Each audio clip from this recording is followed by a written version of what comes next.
প্রিয় দেশবাসী, তৈপ্রা বর্তমানে আধুনিক ভারতের উত্তর পূর্বাঞ্চলীয় একটি রাজ্য। ভারত ইউনিয়নে অন্তর্ভুক্তি হবার আগে তৈপ্রা ছিল স্বাধীন, সার্বভৌম ও সমৃদ্ধশালী রাজ্য।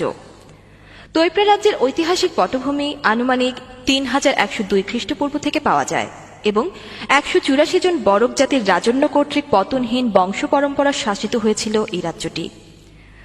ভারতবর্ষের উপর ব্রিটিশ উপনিবেশিক শাসনকালে তৈপ্রা রাজ্যের আকাশে কোনো ইউনিয়ন জ্যাক ছিল না কোনো ব্রিটিশ সাম্রাজ্যের কর্তৃত্ব, বরং ব্রিটিশ সরকারের সাথে তৈপ্রা রাজন্যবর্গের পারস্পরিক সম্পর্ক খুবই সৌহার্দ্যপূর্ণ এবং সৌভ্রাতৃত্বপূর্ণ ছিল।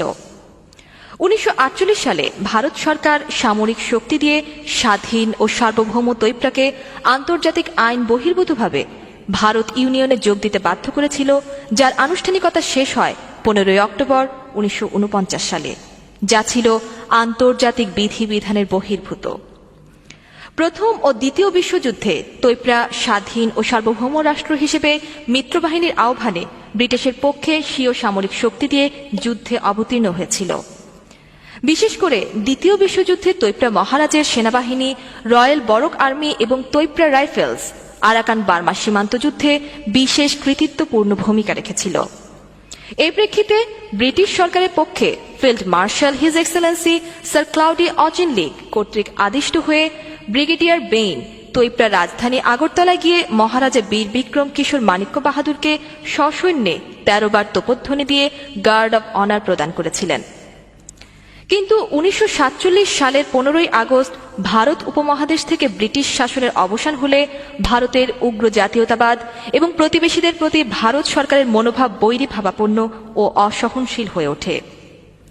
এখানে উল্লেখ্য যে স্বাধীন তৈপ্রা রাজ্যের সর্বশেষ মহারাজা বীর বিক্রম কিশোর মাণিক্য বাহাদুরের আমলে বরক জাতি গণতন্ত্র প্রতিষ্ঠার লক্ষ্যে আন্দোলন শুরু করে, যা রাজ্যের রাজনৈতিক অঙ্গনে কিছুটা অস্থিরতা সৃষ্টি করেছিল। এই সুযোগের সদ্ব্যবহার করে ভারত সরকার তৈপ্রা রাজ্যকে ভারত অন্তর্ভুক্তির বাধ্য করেছিল। কিন্তু তৈপ্রা রাজ্যের মূল অধিবাসী বরক জাতির কিছু সংখ্যক লোক দাবি উপস্থাপন করেছিল তৈপ্রার জনপ্রতিনিধিদের নিয়ে তৈপ্রা রাজ্য শাসন ব্যবস্থা পরিচালনা করা হোক। কিন্তু ভারত সরকার বরক জাতির দাবি উপেক্ষা করে স্বীয় স্বার্থ চরিতার্থ করেছিল। শুধু তাই নয়, তৎকালীন ভারত সরকার নির্লজ্জভাবে কূটনীতি চক্র বিস্তার করে তৈপ্রা রাজন্যবর্গের আমলে প্রচলিত সকল প্রকার আইন কানুন, তৈপ্রা রাজন্যবর্গের আমলে সামরিক এবং মিলিশিয়া বাহিনীকে বিলুপ্তি ঘোষণা করেছিল। অধিকন্তু তৈপ্রা রাজন্যবর্গের আমলে সকল প্রকার প্রশাসনিক নথিপত্র, দলিল দস্তাবেজ এবং সরকারি রেকর্ডপত্র ধ্বংস করেছিল। শুধু তাই নয়, তৈপ্রা রাজন্যবর্গের আমলে প্রচলিত মুদ্রা, রাং, ডাকটিকেট, রেভিনিউ স্ট্যাম্প, জুডিশিয়াল স্ট্যাম্প ব্যবহারও নিষিদ্ধ ঘোষণা করেছিল ভারত সরকার। ভারত সরকারের এরূপ ঘৃণ্য কার্যকলাপ দেখে প্রতিবাদ মুখর হয়ে হাজার হাজার বরক জাতি রাজপথে বিক্ষোভ প্রদর্শন করেছিল। তখন তৈপ্রা রাজ্যের মূল জনগোষ্ঠী বরক জাতির বিক্ষোভ দমন করতে তৎকালীন ভারত সরকার তৈপ্রা রাজ্যের জনগণের উপর সামরিক আইন জারি করে 1948 থেকে 1952 সালে, যা নজিরবিহীন এবং ঘৃণ্যতম মানবাধিকার নীতি লঙ্ঘন করেছিল। হাজার হাজার তৈপ্রা জনগণকে গ্রেফতার, শারীরিক নির্যাতন, জেল, জরিমানা সহ তৈপ্রাদের লোকালয় জ্বালিয়ে পুড়িয়ে শ্মশানে পরিণত করেছিল তারা। সেই সাথে শত শত তৈপ্রা নারী ভারতীয় সেনা কর্তৃক ধর্ষিতা এবং নির্যাতিতা হয়েছিল।